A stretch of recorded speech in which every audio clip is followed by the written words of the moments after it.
सावधान रहें बेटियां,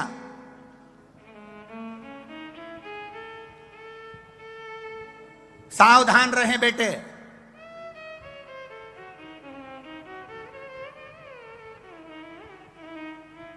हम किसको धोखा दे रहे हैं? अपनी माता को, अपने पिता को। जिस पिता ने तुम्हें पढ़ाया, जिस मां ने तुम्हें गोद में खिलाया, जिसने अपनी पूरी जिंदगी निकाल दी तुम्हें गोदी में रखकर पालने में, पोसने में, बड़ा करने में।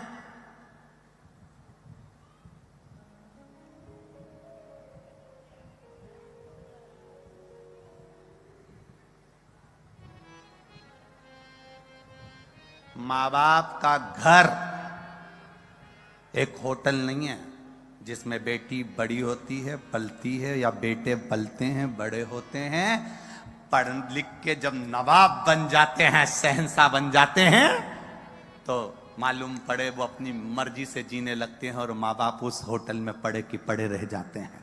माता पिता का घर होटल नहीं है। माता पिता का घर संस्कारों की एक पूंजी है जिसमें वो संस्कार देकर अपनी औलाद को बड़ा करने का प्रयास करते हैं। उसमें संभले बच्चे, उसमें समझे बच्चे।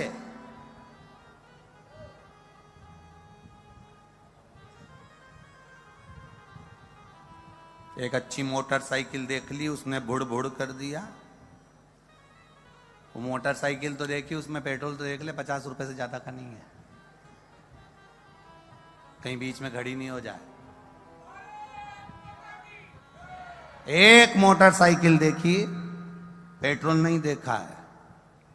ऊपर की सुंदरता देखी, बड़े बड़े बाल देखे, थोड़ी बहुत बॉडी साड़ी देख ली, पर अंदर का दिल नहीं देखा रही तूने। मोटरसाइकिल देखी पर पेट्रोल नहीं देखा, स्वरूप देखा पर दिल नहीं देखा, परिवार देखा पर मेरा सनातन धर्म नहीं देखा, तो काय की जिंदगी तेरी? किस बात का जीवन?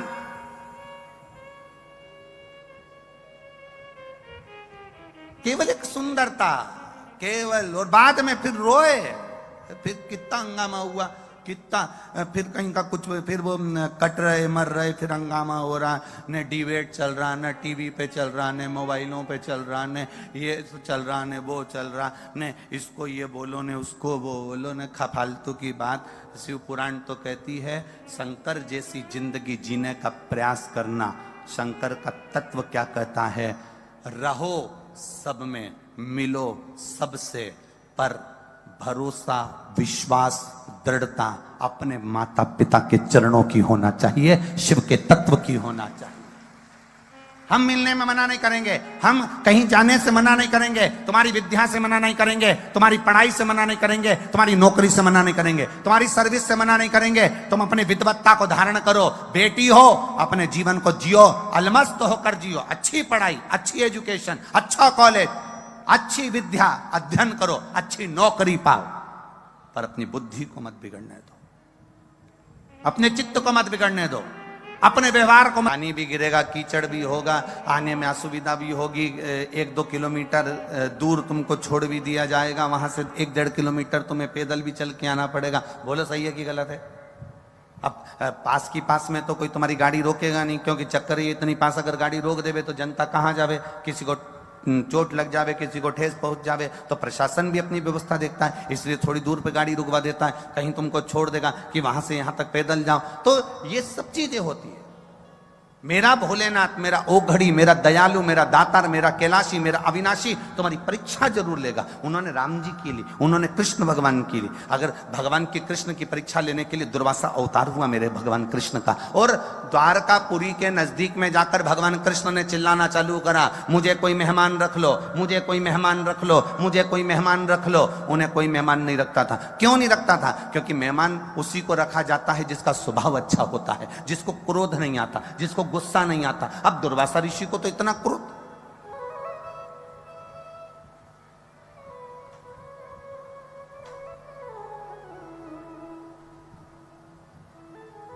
दुर्वासा बाबा को कितना क्रोध, जरा सी गलती हो जाए तो गुस्सा हो जाए।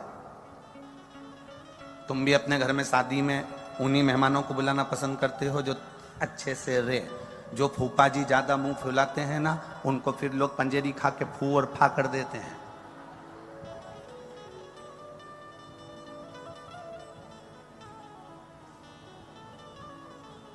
पंजेरी खा के फू और फा मतलब वो सत्यनारायण भगवान का प्रसाद सीखता है ना, उसको मुंह में भर लो और फूफा बोल दो एक बार। पहले तो बोलोगे फू और फिर फा, पंजेरी गई मुख में। जो अपने स्वभाव को नहीं सुधार पाता उसको लोग प्रेम नहीं करते, उसको लोग स्नेह नहीं करते, उससे लोग जुड़ नहीं पाते।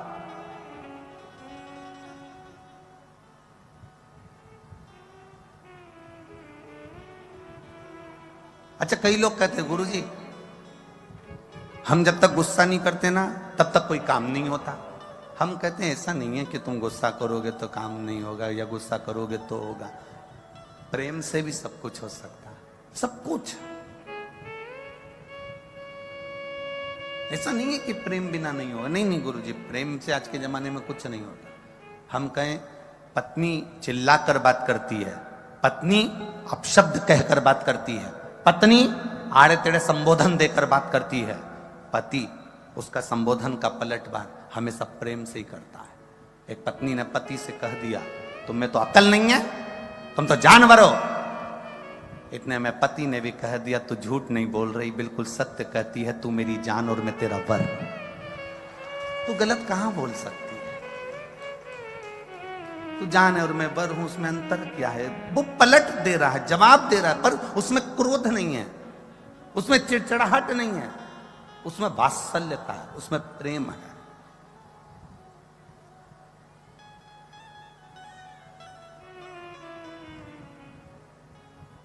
महाराज भगवान शिव का एक अवतार दुर्वासा अवतार पहुंच गए द्वारकापुरी में। आवाज लगाई भोलेनाथ जी ने, दुर्वासा ऋषि शिव का एक अवतार है। आवाज लगाई मेहमान रखो मुझे। कोई मुझे मेहमान रख सकता है? कोई मुझे मेहमान रखो।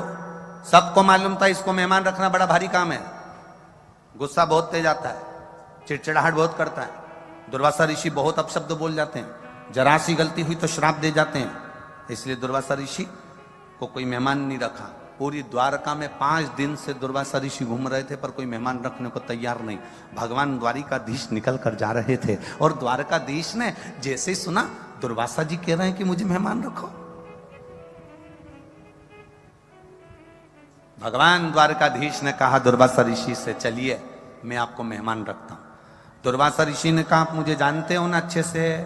भगवान बोले बिल्कुल जानते हैं। आप जानते हो ना कि मुझे गुस्सा बहुत आता है? भगवान बोले हाँ जानते हैं। आपको मालूम है ना कि मैं श्राप दे देता हूं? भगवान बोले हाँ जानता हूं। गलती तो नहीं करोगे? भगवान बोले नहीं करूंगा।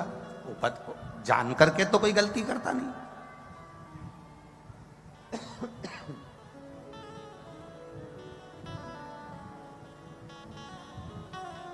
चलिए चलो, भगवान दुर्वासा ऋषि को लिया है। शंकर का अवतार है दुर्वासा ऋषि, शिव जी लिया है। भगवान कृष्ण लेकर आ गए। रुक्मणी जी ने पूछा कौन आया है मेहमान? दुर्वासा ऋषि आए हैं, इनकी कोई कमी नहीं रहना चाहिए। बिल्कुल आप चिंता मत करो, कोई कमी नहीं छोड़ूंगी। दुर्वासा ऋषि के लिए द्वारकापुरी में सुंदर कुटिया बनाई। कुटिया में कुटिया में दुर्वासा ऋषि रहे। 56 भोग रोज तैयार हुआ दुर्वासा ऋषि के लिए। प्रतिदिन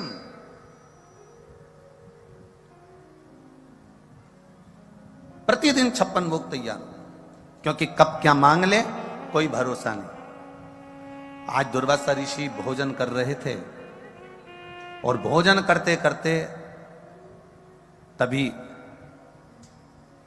दुर्वासा ऋषि के मन में आया कि चलो कुछ ऐसा करा जाए कि भगवान द्वारिकाधीश भी मुझसे थोड़ा सा चिढ़ जाए। परीक्षा तो परीक्षा है। और दुर्वासा बाबा ने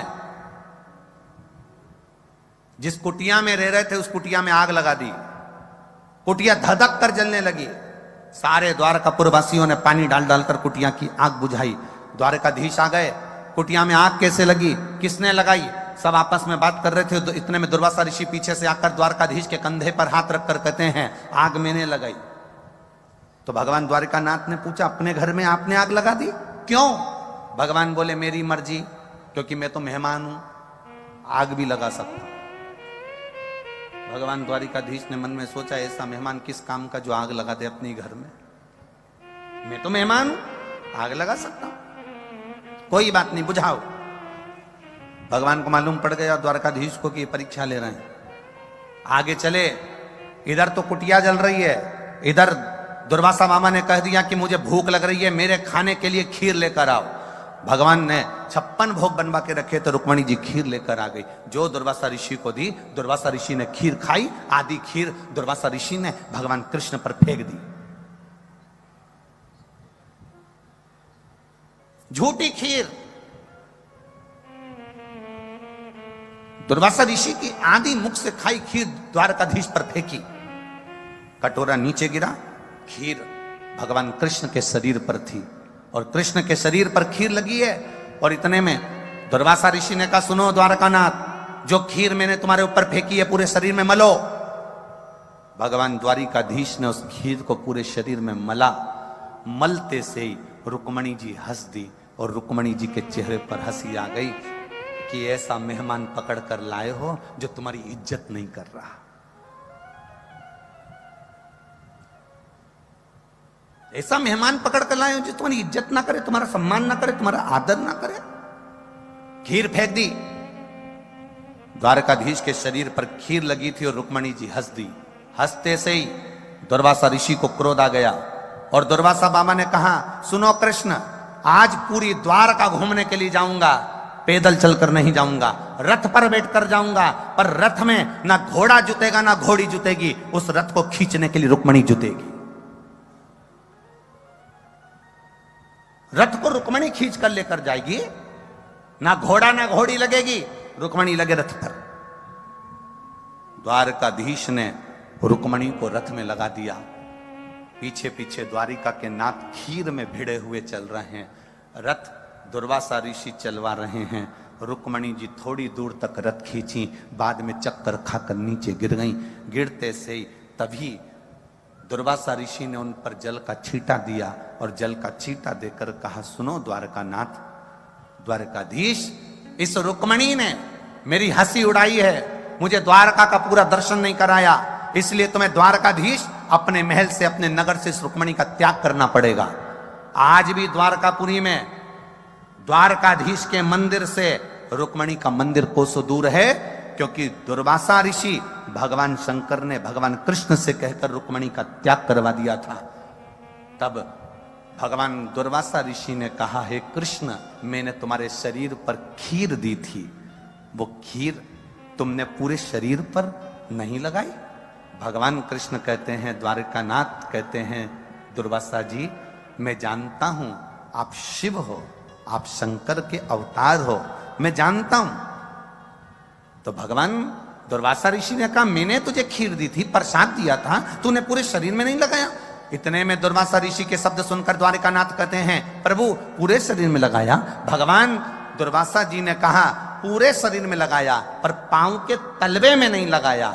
भगवान कृष्ण कहते हैं, संत और गुरु की खाई प्रसादी होती है, प्रसाद को पांव के तलवे में कैसे लेता, इसलिए मैंने खीर को पांव के तलवे में नहीं लगाया। मेरे दुर्वासा बाबा शंकर के अवतार, शिव के अवतार दुर्वासा ऋषि कहते हैं, सुनो द्वारकानाथ, तुमने खीर पूरे शरीर में लगाई पर पांव के तलवे में नहीं लगाई, इसलिए तुम्हारे प्राण छूटेंगे तो पांव के तलवे से छूटेंगे। इसलिए शंकर कवच देते हैं, शिव कवच प्रदान करते हैं। पांव के तलवे में वो खीर नहीं लग पाई थी, इसलिए जरा नाम के व्याघ्र ने जो बाण छोड़ा था वो कहां लगा था, द्वारकाधीश के पांव के तलवे में लगा। जम के बोलो जरा, कहां लगा, पांव के तलवे में। कई लोग कहते हैं, गुरुजी आप कहते हो कि शंकर भगवान पे चढ़ा हुआ जल पीना चाहिए, आप कहते हो कि शिव जी पे चढ़ी हुई बेलपत्र खाना चाहिए, औषधि होती है। कई लोग मना भी करते हैं कि जल नहीं पीना चाहिए, कई लोग कहते हैं कि बेलपत्र नहीं खाना चाहिए, कई लोग इसका विरोध भी करते हैं। तो ये तो दुनिया है। यहां तो शिव महापुराण की कथा क्या, श्रीमद् भागवत तक कह रही है कि शंकर भगवान के अवतार दुर्वासा ऋषि ने द्वारिकाधीश पर खीर फेंकी। पूरे शरीर पर मलने को कहा। पांव के तलवे में मात्र खीर नहीं गई थी, इसलिए भगवान द्वारकाधीश को बाण पांव के तलवे में लगा। जरा विचार करना, शंकर के अवतार दुर्वासा ऋषि की झूठी खीर पूरे शरीर की रक्षा कर सकती है द्वारकाधीश के, तो शंकर भगवान पे चढ़ा हुआ जल हमारे शरीर में पहुंचने के बाद हमारी कजन कितने रोगों से रक्षा कर सकता है।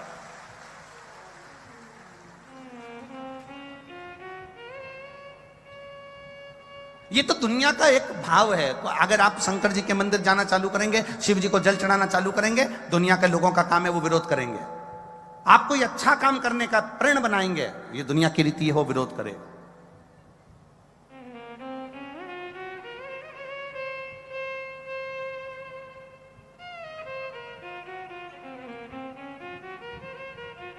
ये दुनिया की रीत है।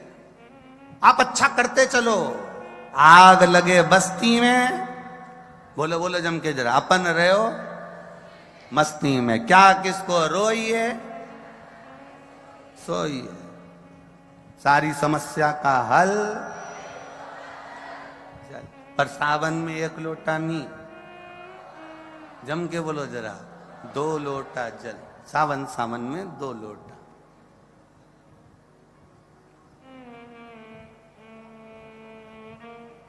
अब इसमें क्या विचार करना। अब कोई लोग कहें कि शंकर जी पे चढ़ा हुआ जल मत पियो, शिव जी पे चढ़ी हुई बेलपत्र मत खाओ, शंकर पे चढ़ा हुआ प्रसाद नहीं खाना चाहिए, शिव जी को दिया हुआ ये भाग ग्रहण नहीं करना चाहिए। यहां शिव तत्व कह रहा है, यहां शंकर भगवान की कथा कर रही है। जब मेरे भोलेनाथ जी के सामने विष का कटोरा आया, विष का पात्र आया, मेरे शिव जी ने विष पिया, विष पीते से कुछ बूंद नीचे गिरी, नीचे गिरते से भगवान शंकर के प्रिय गण नंदी ने उस विष की बूंद को चाट लिया कि मेरे महादेव के मुख से राल टपकी है। ये राल नंदी चाट गया, था तो विष।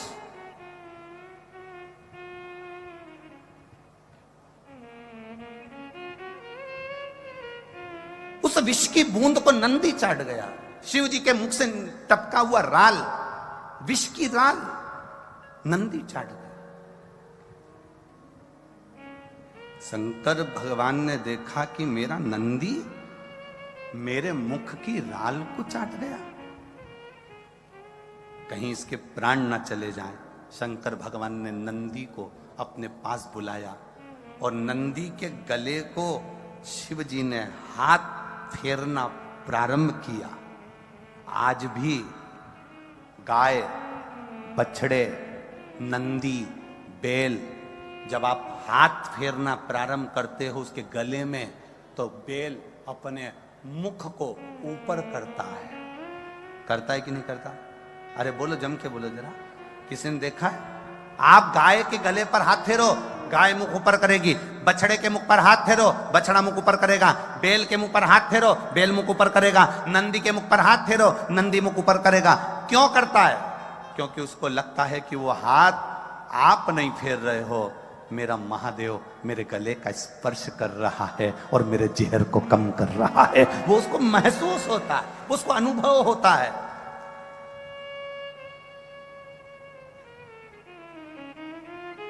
छोटे छोटे बच्चे कहते हैं, मम्मी देखो मैं एक बहुत अच्छा मैजिक दिखाऊं।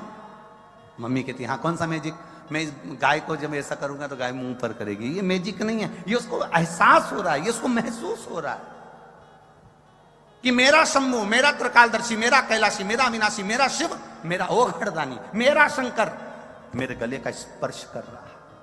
मेरा शंभु मेरे गले का स्पर्श कर रहा है।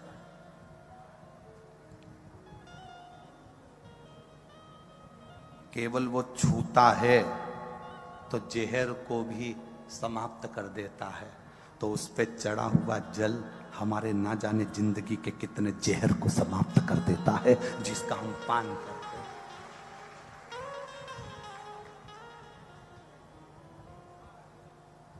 ब्रह्म लोगों को, जितना लोगों ने भगवत भजन करना प्रारंभ करा, उतना लोगों ने इस भगवत भजन का भी विरोध किया है।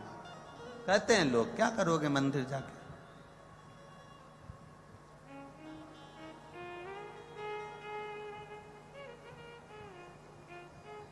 क्यों मंदिर जानने का क्या? लोग कहते हैं कि गुरुजी आप जब कथा का क्रम होता है तो लोग हो सकता है कि राजनीति के चलते कथा कराते हैं, कि उनको कोई राज सत्ता चाहिए होगी तो कथा करा रहे हैं। ये खंडेलवाल जी से पूछ लो, इन्हें कोई राज सत्ता तो ना चाहिए। कोई सत्ता के नशे में कथा नहीं कराता, राज सत्ता के लिए कथा नहीं की जाती, वैभव कुर्सी की प्राप्ति के लिए कथा नहीं करी जाती। कथा केवल 5 वर्ष के राज्य शासन के लिए नहीं करी जाती।